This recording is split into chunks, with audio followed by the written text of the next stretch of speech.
A fé não é um pensamento positivo. Muitas vezes a pessoa acha que a fé é você repetir muitas vezes. Não, isso é mantras. Isso não tem nada a ver com o cristianismo, isso não tem nada a ver com Cristo.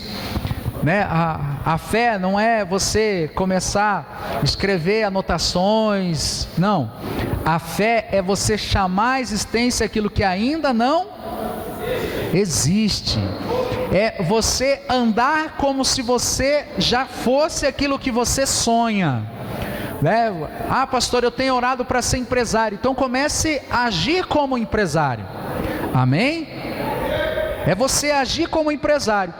Né? Talvez você é daquela pessoa que você ainda não conseguiu administrar os seus bens. Amém, irmãos? Talvez você é aquela pessoa que esbanja, pegou o dinheiro, você judia do teu dinheiro. Não, que você possa já ser um empresário do seu dinheiro.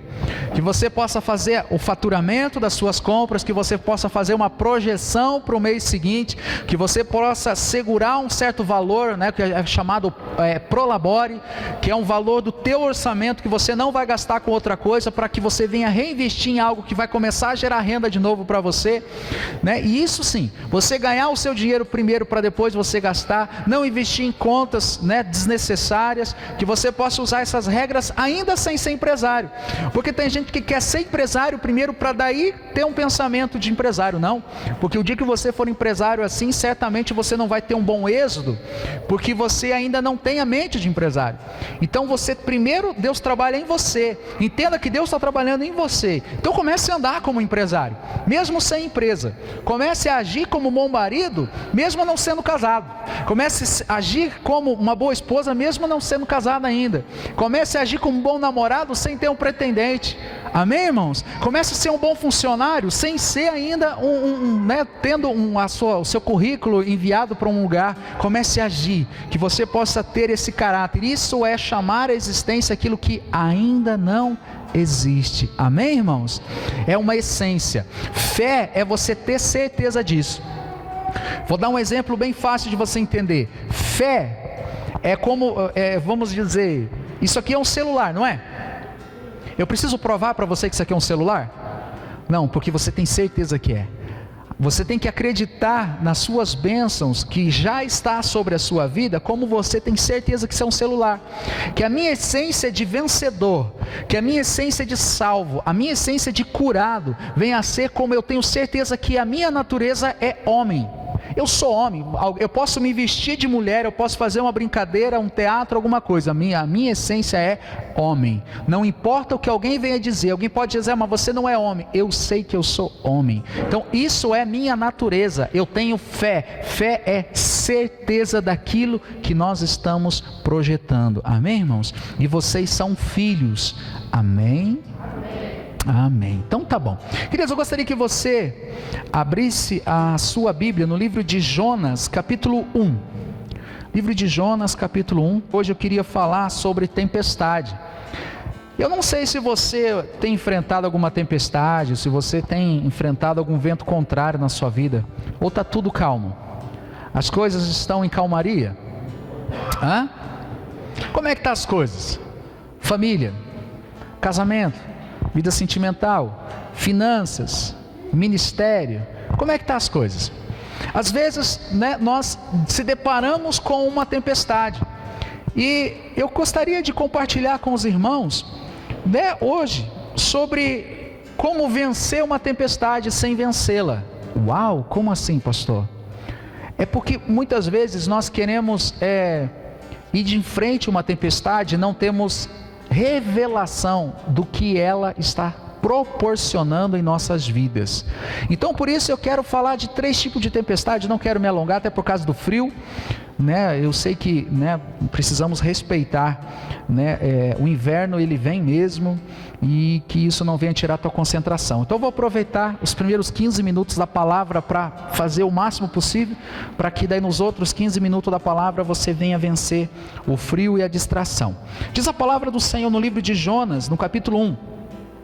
Veio a palavra do Senhor a Jonas, filho de Amitai, dizendo: dispõe-te e vai à grande cidade de Nínive, e clama contra ela, porque a sua malícia subiu até mim.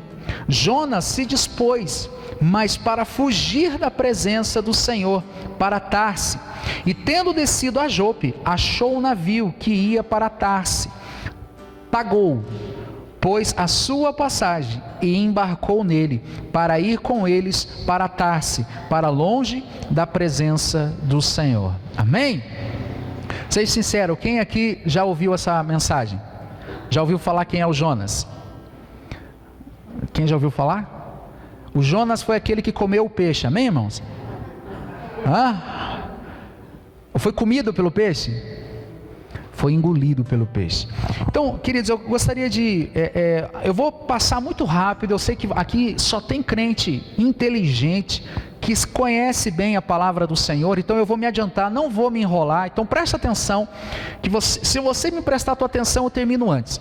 Você vai lembrar que Jonas, ele fugiu. O Senhor falou, vai até a cidade de Nínive, a grande cidade de Nínive, e você prega para eles. Fala que eu sou o Senhor. Vai lá e fala que eu não estou gostando do que eles estão fazendo, e se eles não se arrependerem, eu vou destruir toda a cidade. Só que Jonas, ele teve um problema. Ele pensou. Fale para o irmão aí do lado, já que você gosta de falar para o irmão do lado, fala assim, irmão, no que você tem pensado? Vamos destruir essa imagem, gente. O diabo, ele sempre coloca chavões.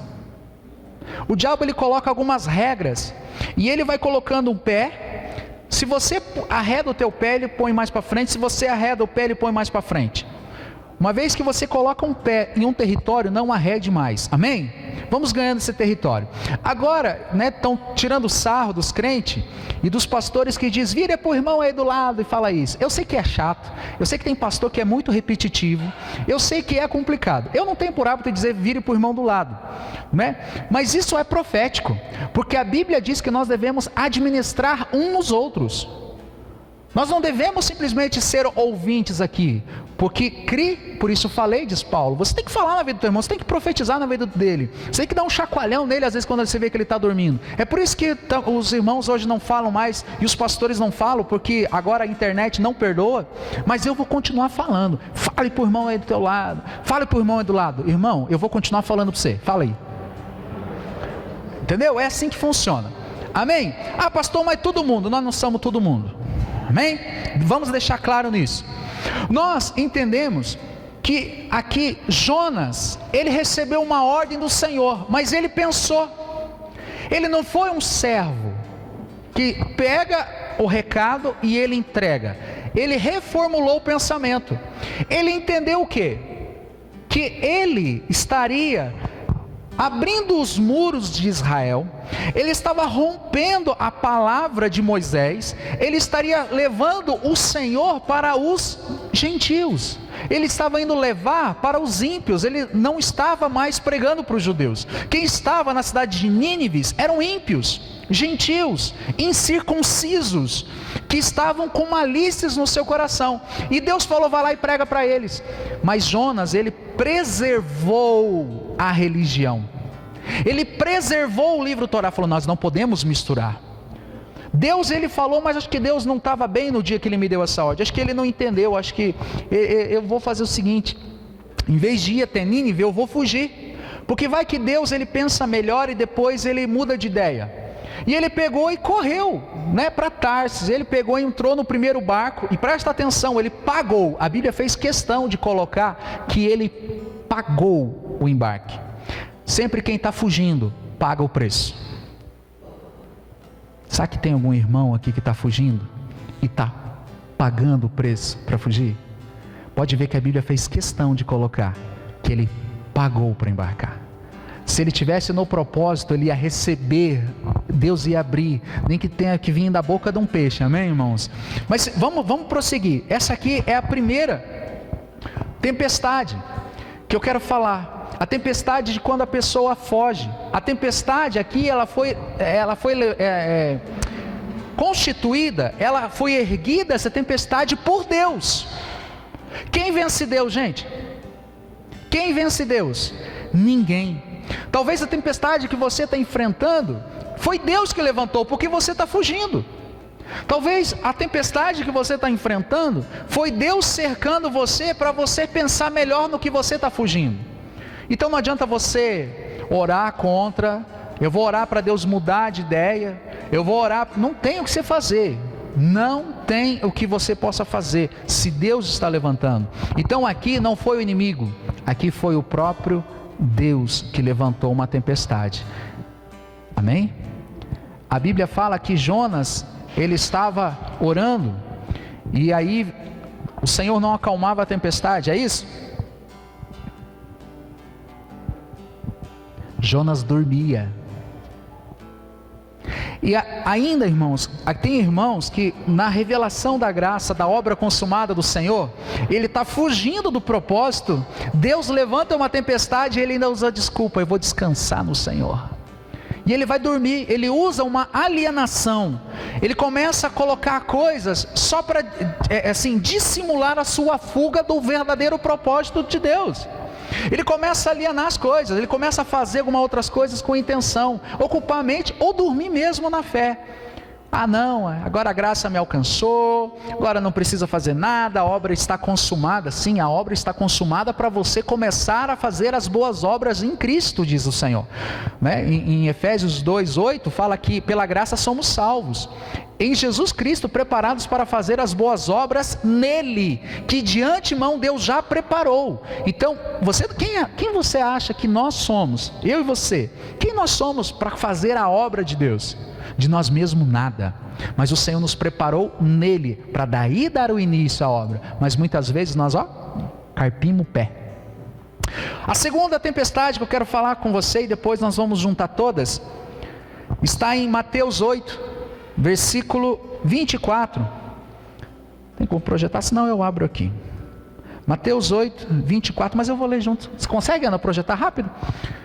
Mateus 8, 24 diz assim: e eis que sobreveio no mar uma grande tempestade, de sorte que o barco era varrido pelas ondas. Entretanto Jesus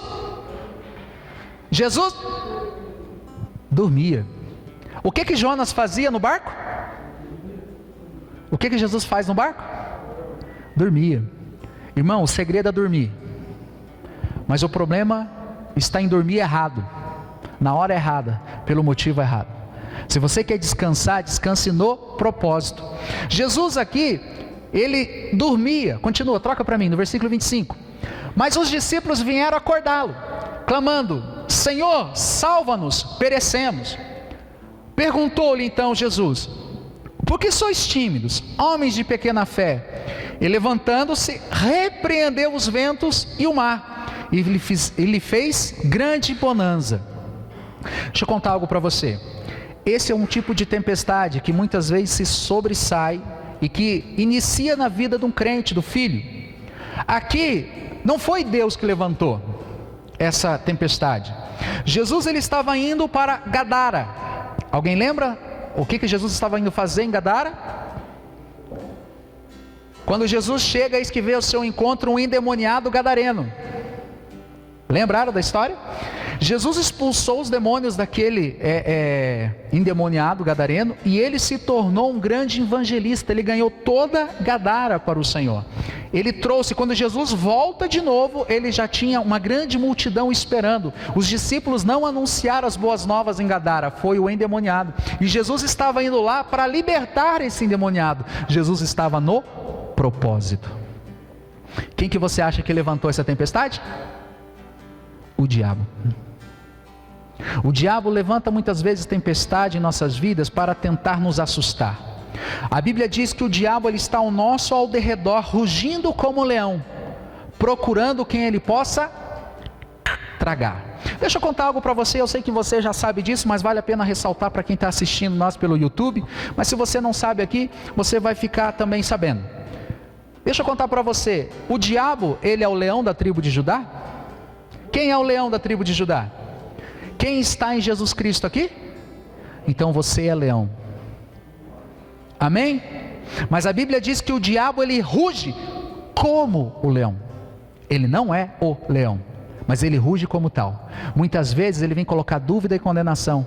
Quem você pensa que você é para você fazer isso? E às vezes você acha que é o Espírito Santo te condenando, você acha que é Deus te condenando. Na verdade não, porque o Espírito do Senhor, ele é o consolador. É aquele que diz: você errou e errou feio, mas eu estou aqui para te ajudar.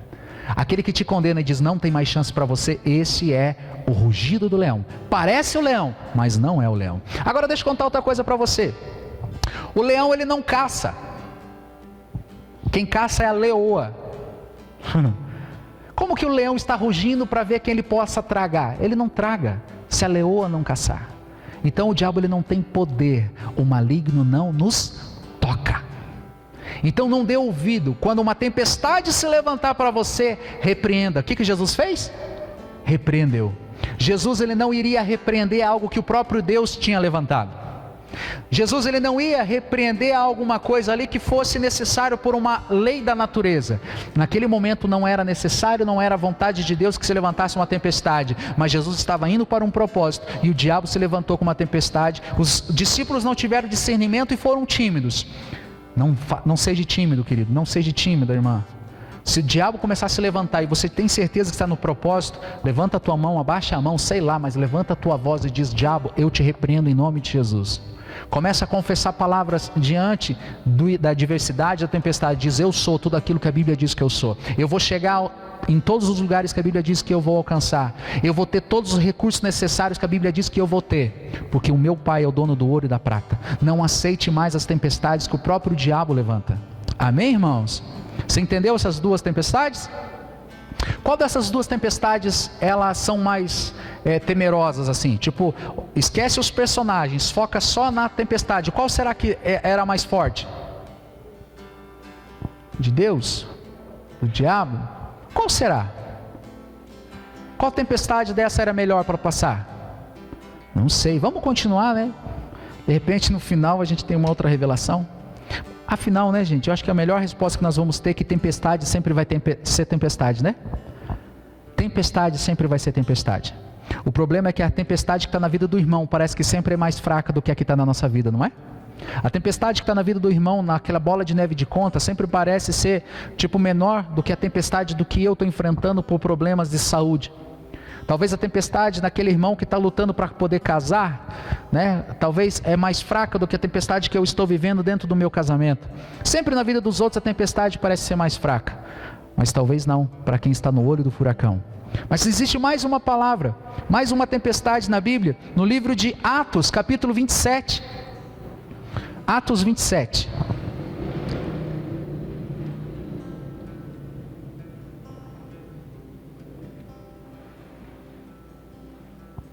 Atos 27, no versículo 24, no versículo 20. Atos 27, versículo 20.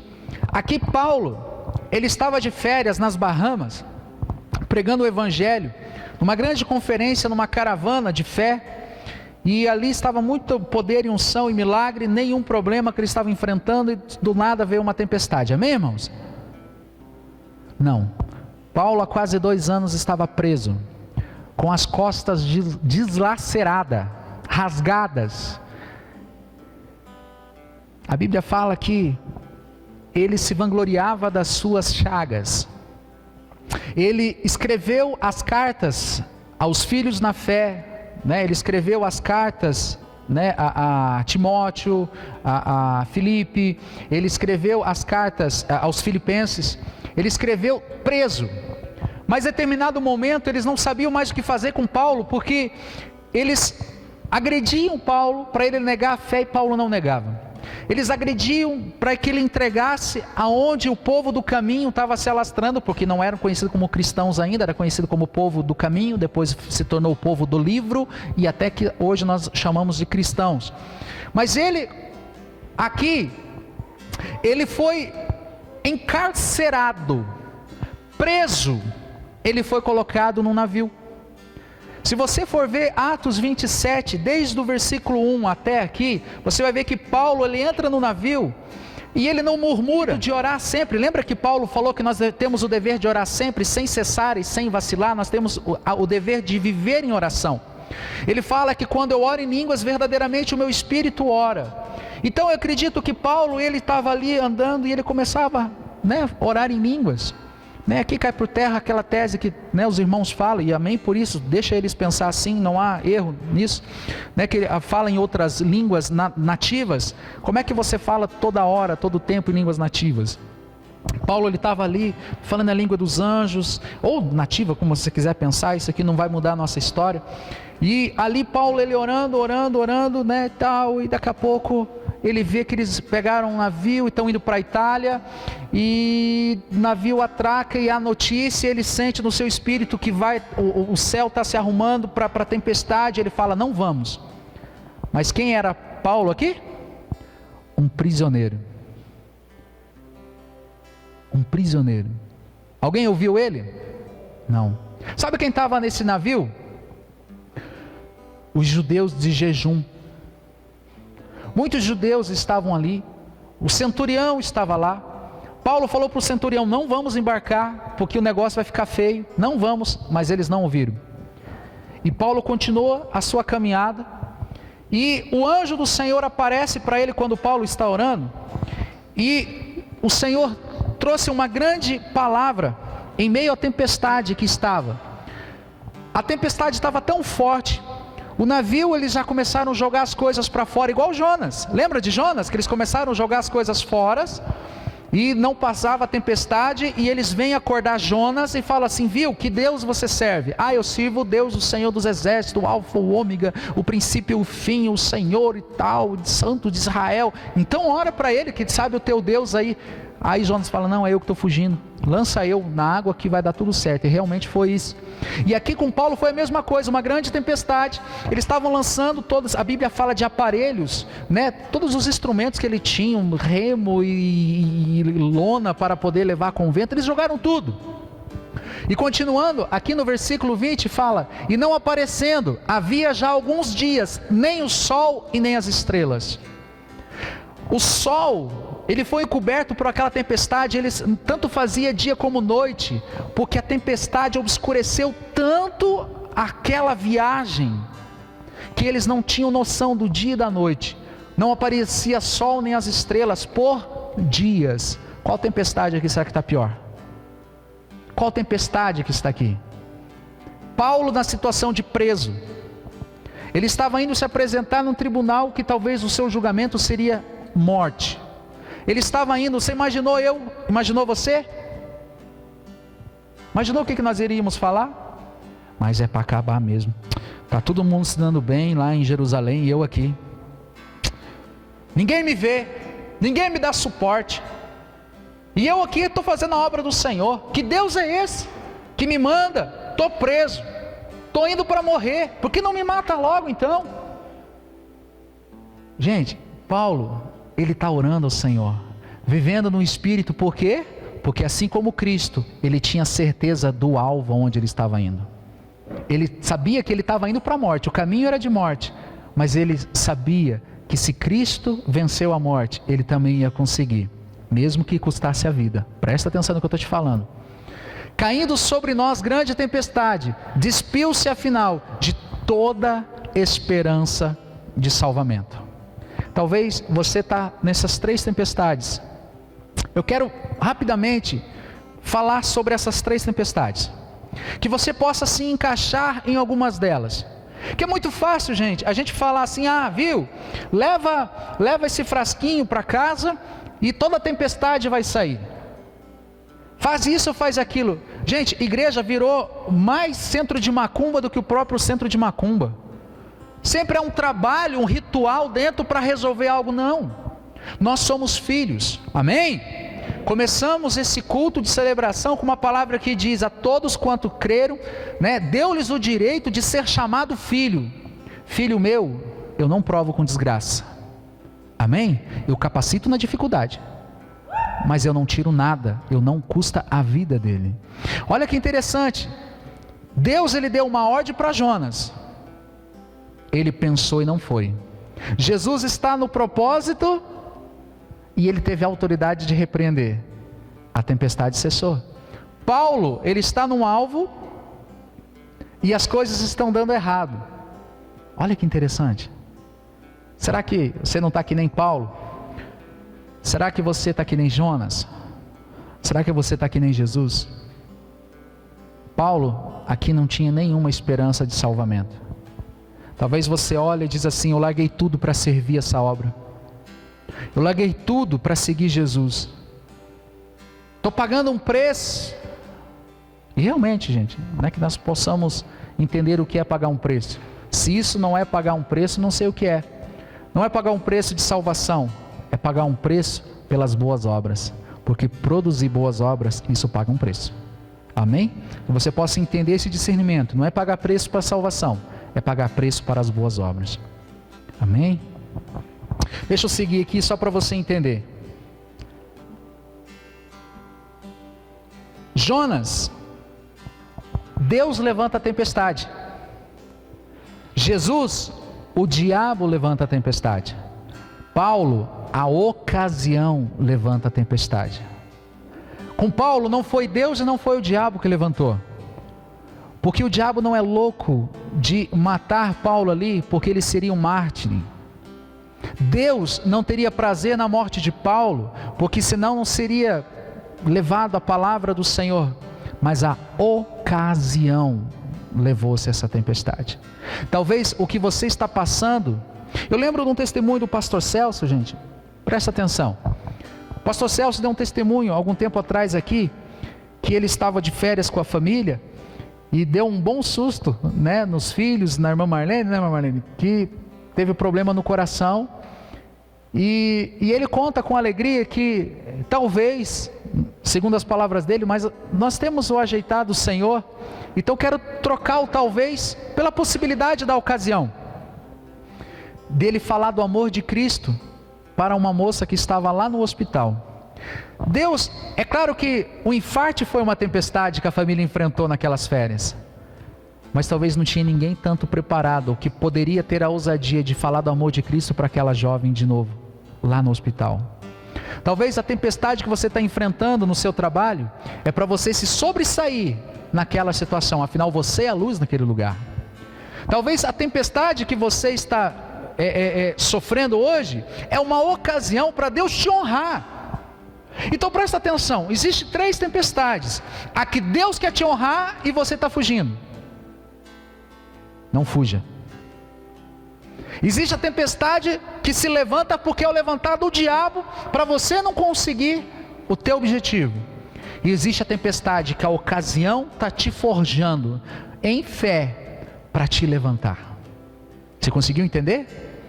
Só que muitas vezes, na dia ou ocasião, nós queremos repreender o diabo, e não é o diabo. Por isso que eu preciso estar sensível e ver como Deus me vê. Eu tenho que entender o mundo espiritual e o plano de Deus, porque às vezes você está repreendendo o diabo, e você diz, que diabo que o diabo não repreende? Você pensa, mas que coisa, ele não está se submetendo, é porque não é demônio. E você pede para Deus, Deus acalma a tempestade, e Deus fala, não é minha, é a ocasião para te honrar. Amém? Alguém já conseguiu se enxergar em alguma dessas tempestades? Vou repetir de novo. Na passagem de Jonas, Deus levanta a tempestade. Em Mateus 8, a mensagem que Jesus acalma a tempestade, o diabo se levanta. Com Paulo, a ocasião levanta a tempestade. Mas olha que interessante, Jonas, aqui, ele provoca a tempestade. Jesus acalma a tempestade, e Paulo é usado na tempestade. Você pegou isso no teu espírito? O que você vai fazer com essa tempestade? Se a tempestade é por culpa tua, se lança no mar. Se a tempestade é demônio, repreende. O Senhor te dá autoridade para pisar em escorpiões e serpentes, e se alguma coisa mortífera você tomar, não vai te fazer mal algum, porque Ele te deu uma autoridade nele. Amém? Jonas, deixa eu continuar aqui, gente, senão eu não vou ter tempo para isso. Se você está igual Jonas, irmãos, pare de fugir. Talvez Deus já te mostrou tantas coisas, né? Talvez você já fez o cursão, talvez você já fez o curso de Apocalipse, você já serviu no encontro, talvez você já foi líder de célula. E por que você olha isso tudo no passado? Tudo no passado. Eu era líder, eu fazia, é tudo no passado. Você olha, é tudo no passado. Pare de fugir. O Senhor te chama de novo, né? Tem coisas que o Senhor mostra na nossa vida, irmão. Você sabe que nós não falamos de dízimos e ofertas no nosso culto, Mas talvez Deus já te mostrou tantas vezes para você ter um coração liberal para a obra dele, você ainda tem um coração trancado. Pare de fugir. Pare de fugir. Tem uns irmãos aí que falam: ah, pastor, mas agora na nova aliança não tem dízimo, então não precisa dar. Verdade, na nova aliança também não estamos debaixo da lei, né?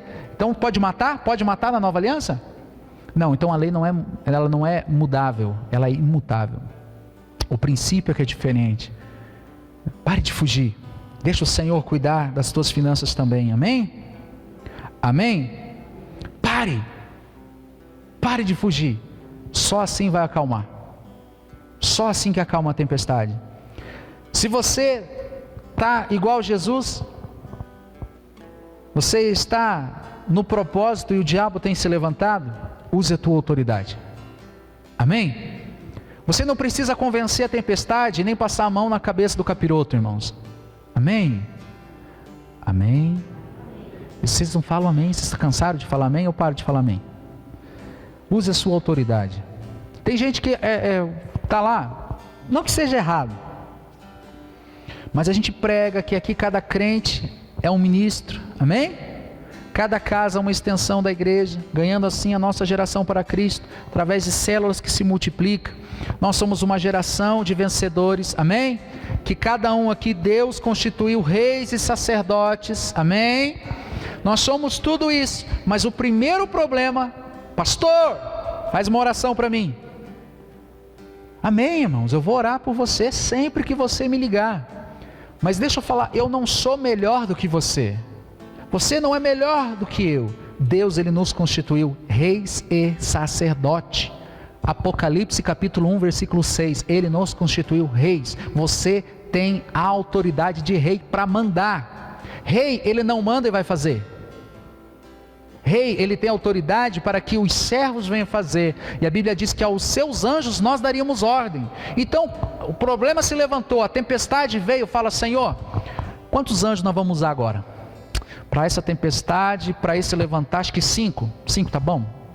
10, 20. Senhor, para a gente ganhar assim de lavada, manda 1000 anjos e repreenda essa demoniarada, esses encostos, repreende. Aos seus anjos nós daríamos ordem. Mas o que nós fazemos? Na nossa cabeça ainda somos escravo do medo. E por falta de conhecimento, Oséias, o meu povo padece porque falta o conhecimento, por sem conhecimento a gente não usa a nossa autoridade. Amém?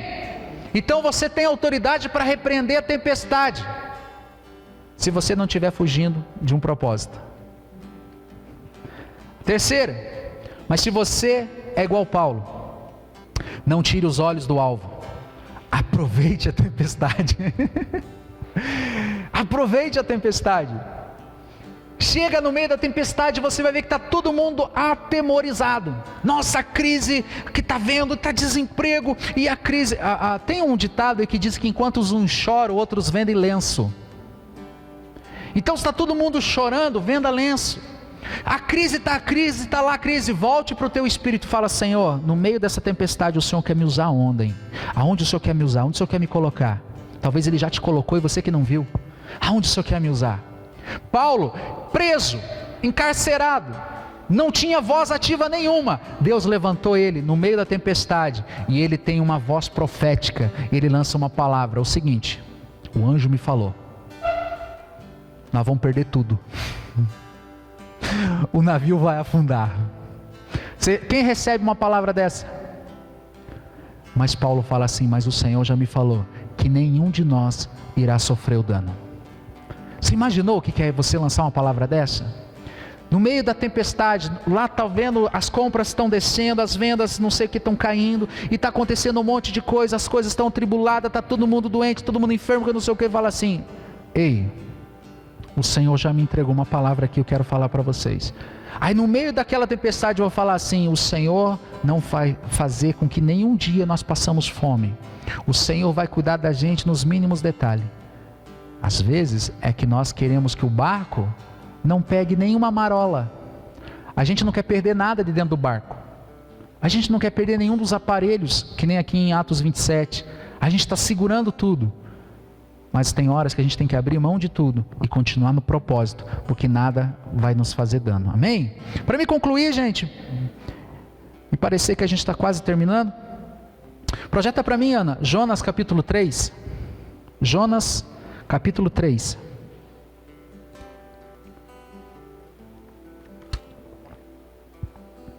Você já pensou em qual tempestade você está? Eu não sei, mas às vezes a gente está nas 3, né? Não tem dia que a gente está nas 3? Tem dia que é o Senhor segurando a gente, ou empurrando. Tem dia que o diabo se levanta, né? E tem coisas que a situação quer nos levar. Mas que nós devíamos estar aptos para as 3. Olha que interessante, Jonas. Jonas capítulo 3, veio a palavra do Senhor segunda vez a Jonas, dizendo: dispõe e vai à grande cidade de Nínive, e proclama contra ela a mensagem que eu te digo. Levantou-se, pois, Jonas e foi a Nínive, segundo a palavra do Senhor. Ora, Nínive era cidade muito importante diante de Deus e de 3 dias para percorrê-la. Começou Jonas a percorrer a cidade, caminho de um dia, e pregava e dizia: ainda 40 dias e Nínive será subvertida. E os ninivitas creram em Deus e proclamaram um jejum e vestiram-se de panos de saco, desde o maior e até o menor. Chegou-se essa notícia ao rei de Nínive, e ele levantou-se do seu trono, tirou de si as suas vestes e cobriu-se de pano de saco e assentou-se sobre a cinza. Fez-se proclamar e divulgar em Nínive por um mandato do rei e os seus grandes: nem os homens, nem animais, nem bois e nem ovelhas. Troca para mim. Troca de novo. Mais um. Viu Deus que o que fizeram, como se converteram do seu mau caminho. E Deus se arrependeu do mal que tinha dito-lhe que faria, e não o fez. Troca para mim, Ana. Com isso, desgostou-se Jonas extremamente e ficou irado. Você entendeu aqui? Deus, aquele povo se arrependeu. Amém? Deus, na segunda palavra, se arrependeu do mal que ia fazer, se agradou da cidade de Nínive, porque afinal Deus sabia que eles iriam fazer isso mesmo, e Deus não destruiu a cidade. Acredite, olha quem apareceu aqui agora. Jonas. Jonas ficou irado, gente. Jonas ficou irado, extremamente irado, porque Deus não ia derramar fogo naquela cidade. Como que Deus não vai derramar fogo numa cidade onde tinha malícia, tinha perversidade? Nós lá em Israel, nós os hebreus, nós os judeus, nós contemplamos, nós temos o dia do Yom Kippur, nós sacrificamos ovelhas, nós não comemos a carne, né, do peito, nós não comemos a carne da coxa, nós sacrificamos, nós não sei o que, damos todos os dízimos, e esse povo todo pervertido, Deus vem e se arrepende de derramar a sua ira. Jonas ficou irado. Qual que é o problema agora da segunda vez? Jonas pensou. Jonas julgou aquela cidade. A Bíblia fala que ele ficou de bico. Troca para mim, só para a gente trocar, para a gente continuar. E orou ao Senhor e disse: Senhor, não foi isso que eu disse? Estando ainda na minha terra? Por isso me adiantei, fugindo para Tarse, pois sabia que és Deus clemente e misericordioso, e tardio em irar-se, e grande em benignidade, e que te arrependesse do mal. Eu sabia que o Senhor era amor, eu sabia que o Senhor ia fazer isso. Por isso que eu não quis vir, porque eu sabia que o Senhor ia amar os pecadores. Eu não quis vir porque eu sabia que se ele se arrependesse, o Senhor ia trazer de bondade para ele. Por isso que eu não quis vir. Te parece parecido alguma coisa com alguma outra coisa? E o problema da lei é que os irmãos pensam: como pode o Lucão? Como pode? A Brenda então? A irmã Midian, como pode? Deus, Ele é amor. Amém, irmãos? Eu vou me adiantar para terminar. Troca. Deixa eu ver como é que está essa tradução. No versículo 4. Deixa eu ver que árvore que está aqui. Mais um. Então Jonas saiu da cidade, assentou-se no oriente da mesma, ele fez uma enramada e repousou-se debaixo dela. Aqui é uma aboboreira. Ele ficou de bico. Alcança uma cadeira para mim, Breno, fazendo um favor. Uma cadeira.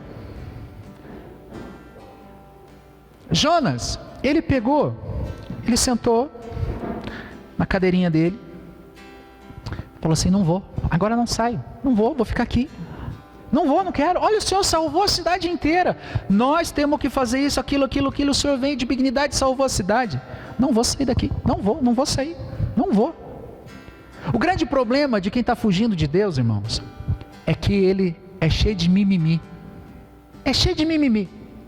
Ele quer pensar no lugar do pastor, ele quer pensar no lugar do líder. Ele sempre acha que ele faz melhor. Tome cuidado de quem é cheio de mimimi. Aquele irmão que chega a falar do outro irmão para você. Eu tenho fugido. Se alguém chega para mim e começa a falar do outro irmão, eu fujo. Eu não sou lixeiro de ninguém para escutar e levar lixo dos irmãos. Se você quer vomitar, vai vomitar em outra pessoa. Porque Deus está tratando com Jonas e todo mundo estava indo a pique no barco. Qual foi o erro daquelas pessoas do barco?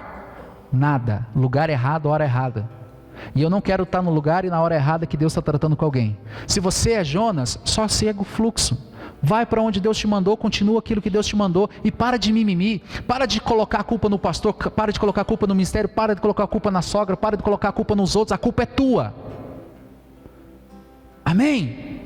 E se você acha terrível isso, venha no curso de Romanos, que nós aprendemos semana passada, que todos nós somos indesculpáveis diante de Deus. Então Deus está tratando com cada um de nós aqui, irmãos.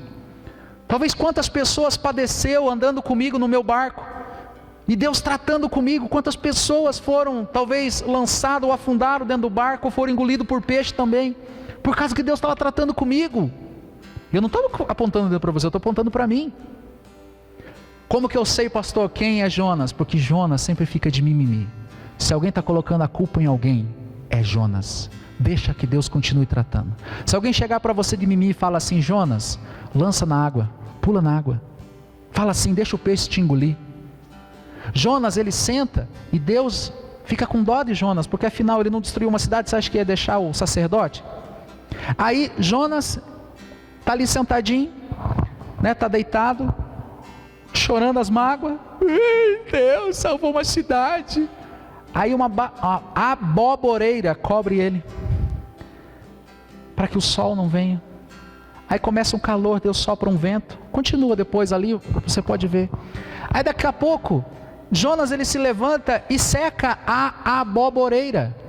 Aquela aboboreira, ela seca. E Jonas ficou irado por causa que secou a aboboreira. Como pode? O Senhor fez secar a plantinha. Aí Deus, muito inteligente, porque Ele é inteligente, falou assim: você está preocupado com a plantinha e não estava preocupado com os filhinhos meus que estavam na cidade de Nínive? Quer dizer, você se compadece da planta, mas não se compadece daqueles irmãos daquela cidade? E o que Jonas fez?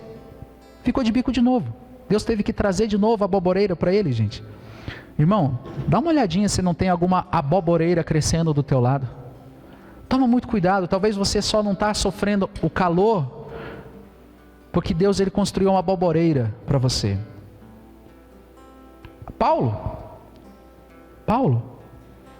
Atos 28, Paulo chega em terra firme, a nado, abraçado nos destroços do navio. Chega numa aldeia indígena para cumprir um propósito de um Deus. Que Deus é esse que deixa o barco afundar? Que Deus é esse que deixa tantos dias de uma tempestade? Mas ele chega lá com honra. A Bíblia fala em Atos 28 que ele está pegando ali os galhos para colocar na fogueira para se aquecerem. E os indígenas estão tudo olhando, dizendo: olha, como que pode vocês ter sobrevivido a essa tempestade? Só pode ser a obra de um Deus muito forte. Aí quando eles olharam para Paulo assim, falaram: poxa, Paulo é o cara, nossa, Paulo e tal. Aí vem uma cobra uma serpente e pica a mão de Paulo quando ele está pegando os galhos para jogar na fogueira. Aí daquela hora que eles estavam exaltando Paulo, ele diz: só pode ser um grande pecador, porque como pode alguém ser tão castigado assim? Poxa, o cara é preso, o cara é surrado durante anos, ele não cometeu nenhum crime, ele entra no navio, dias de tempestade, o navio afunda, consegue enfim chegar na praia e vem uma serpente e morde ele. Não, só pode estar debaixo de maldição. Você viu que de um status, gente, é como estralar de dedo, você está lá em cima, você está lá embaixo, você está lá em cima, está lá embaixo. Traduzindo, gente, sempre a morte. A cobra morreu. O veneno de Paulo é terrível. Naquele mesmo, presta atenção no que eu estou te falando, parece simples, mas nós temos que entender isso. Aquela serpente, ela era terrivelmente venenosa. Os indígenas, os nativos estavam olhando. Agora Paulo vai começar a ter convulsão, agora ele vai começar a ficar amarelo, roxo, rosa, ele vai começar a ficar vermelho e vai morrer. Quer ver? Agora. Aí quando eles viram, Paulo pega assim, a serpente presa, chacoalha a mão em cima da fogueira, a cobra cai ali e morre. Porque o destino de toda cobra e serpente é o lago do fogo e enxofre, amém, irmãos? Profético isso, entendeu? Ali o diabo quis se levantar, mas o diabo teve que cair no fogo. Não sei se você entendeu essa parte da história. Naquele instante que Paulo não sofreu dano, o diabo não conseguiu trazer dano, aí os indígenas falaram assim: ele só pode ser um Deus agora, só pode ser um grande Deus. E Paulo falou: não, eu não sou, mas eu vim em nome de um grande Deus. E ele foi honrado, sem uma capa, sem uma casa, sem um carro, sem norte algum, mas ele estava no lugar certo, na ocasião certa. Lembra, há anos atrás que você falou: Senhor, eis-me aqui, usa-me a mim como quiser? Então pare de mimimi. A tempestade não vem, se você estiver no caminho certo.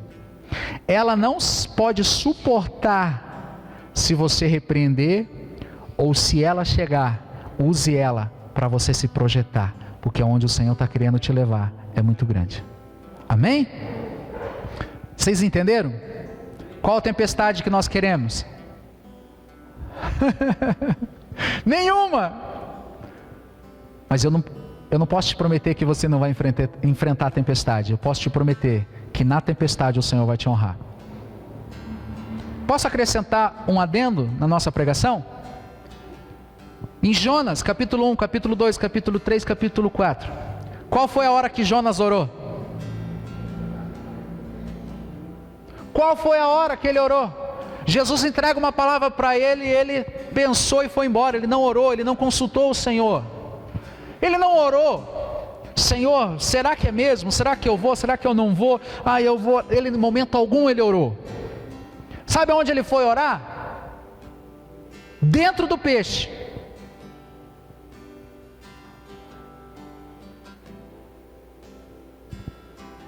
Mas Paulo vivia uma vida de oração.